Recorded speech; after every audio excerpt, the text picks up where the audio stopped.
નમસ્તે મિત્રો, સ્વાગત છે તમારું અમારી યુટ્યુબ ચેનલમાં. સર્વે ભાવિક ભક્તજનોને અમારા જય શ્રી કૃષ્ણ. તો મિત્રો, સનાતન ધર્મમાં એકાદશી વ્રતનું વિશેષ મહત્ત્વ છે. એકાદશી વ્રત દર મહિને 2 વાર આવે છે. પ્રથમ શુક્લ પક્ષ અને બીજું કૃષ્ણ પક્ષ. એકાદશી તિથિ ખૂબ જ મહત્ત્વની છે. ધાર્મિક માન્યતાઓ અનુસાર એકાદશી વ્રતનું વિશેષ મહત્ત્વ છે.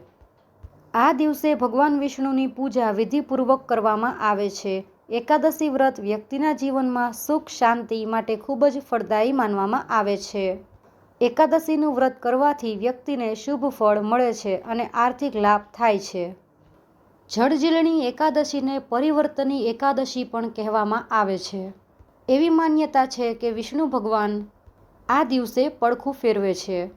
ભાદરવા સુદ એકાદશીએ ભગવાન વિષ્ણુ પડખું ફેરવે છે, તેથી આ એકાદશીને પરિવર્તિની એકાદશી પણ કહેવાય છે. આ એકાદશીને જળજીલણી એકાદશી પણ કહેવાય છે. આ વર્ષે ભાદ્રપદ મહિનાના શુક્લ પક્ષની એકાદશી તિથિ 13 સપ્ટેમ્બર શુક્રવારના રોજ રાત્રે 10:30 વાગ્યે શરૂ થશે. આ તારીખ શનિવાર 14 સપ્ટેમ્બરે રાત્રે 8:41 કલાકે સમાપ્ત થશે.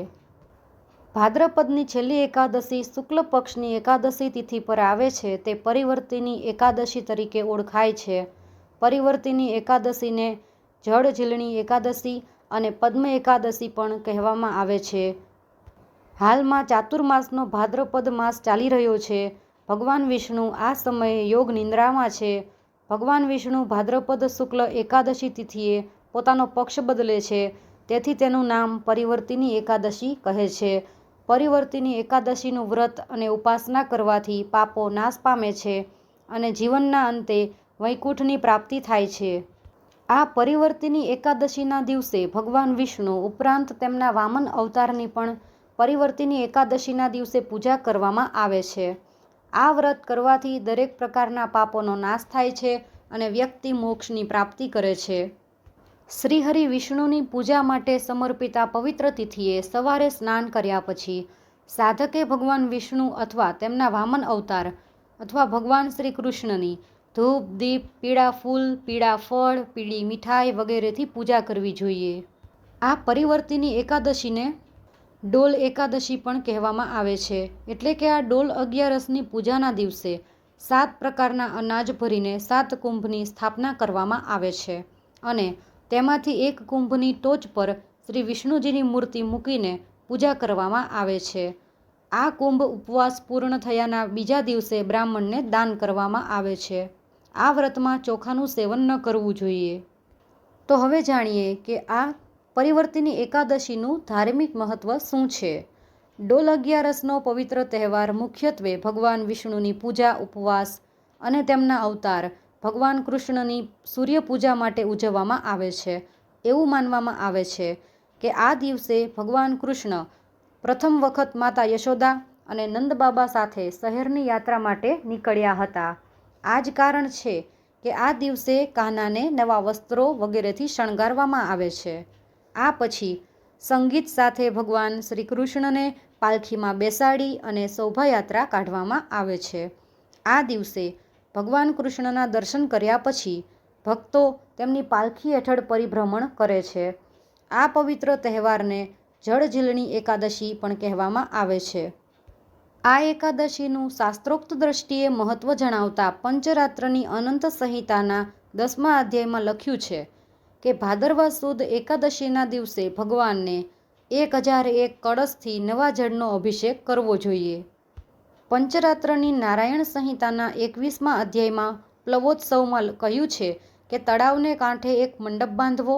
વર્ષા ઋતુના વાદળા ઘેરાય તે પહેલાં આ ઉત્સવ માટે ભગવાનને મંડપમાં પધરાવી પૂજા કરવી.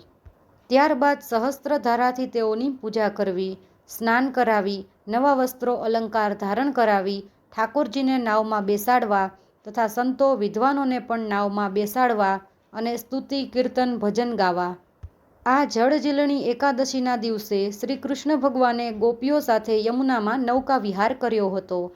ત્યારથી ભગવાનની મૂર્તિને નાવમાં પધરાવી અને ઉત્સવ કરવાની રીતિ ચાલી આવી છે તેમ માનવામાં આવે છે.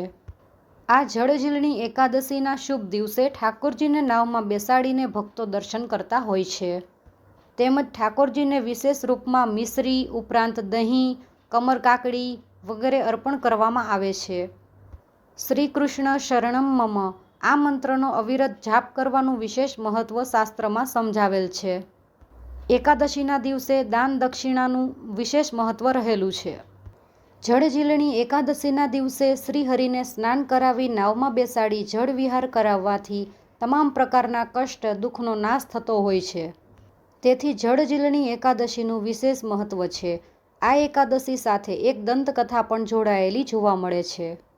રાજા માંધાતાના રાજ્યમાં અતિ દુષ્કાળ પડવાને કારણે રાજ્યની પ્રજા ખૂબ ત્રાહિમામ પોકારી ઉઠી હતી, જેને કારણે રાજા માંધાતા આકુળ વ્યાકુળ બનીને અંગિરા ઋષિ પાસે દુષ્કાળને લઈને કોઈ નિરાકરણ માટે પહોંચે છે. અંગિરા ઋષિએ રાજા માંધાતાને તેમના રાજ્યમાં પાપ વધી રહ્યા છે, તેને કારણે આ દુષ્કાળ પડ્યો છે, જો તેમાંથી મુક્તિ મેળવવી હોય તો જળઝીલણી એકાદશીના દિવસે શ્રીહરિની પૂજા કરવા માટે કહ્યું અને સાથે એ પણ કહ્યું કે જો તે જળઝીલણી એકાદશીના દિવસે શ્રીહરિની પૂજા કરશે તો રાજ્ય પર દુષ્કાળનો ઓછાયો દૂર થશે. ઋષિની આજ્ઞાનું પાલન કરીને રાજા માંધાતા એ જળઝીલણી એકાદશીના દિવસે શ્રીહરિની પૂજા કરવામાં તેમણે ઋષિની આજ્ઞાનું પાલન કર્યું અને જળઝીલણી એકાદશીના દિવસે શ્રી હરિ પર વિધિ વિધાન સાથે જળનો અભિષેક કરતા વૃષ્ટિ થવા લાગી અને તેના રાજમાં દુષ્કાળે વિદાય લીધી. ત્યાંથી જળઝીલણી એકાદશીનું મહત્વ ખૂબ જ વધી ગયું છે. તો મિત્રો, આ જળઝીલણી એકાદશીનું ખૂબ જ મહત્વ છે. આ વ્રત અવશ્ય કરવું જોઈએ. સર્વે ભક્તજનોને અમારા જય શ્રી કૃષ્ણ.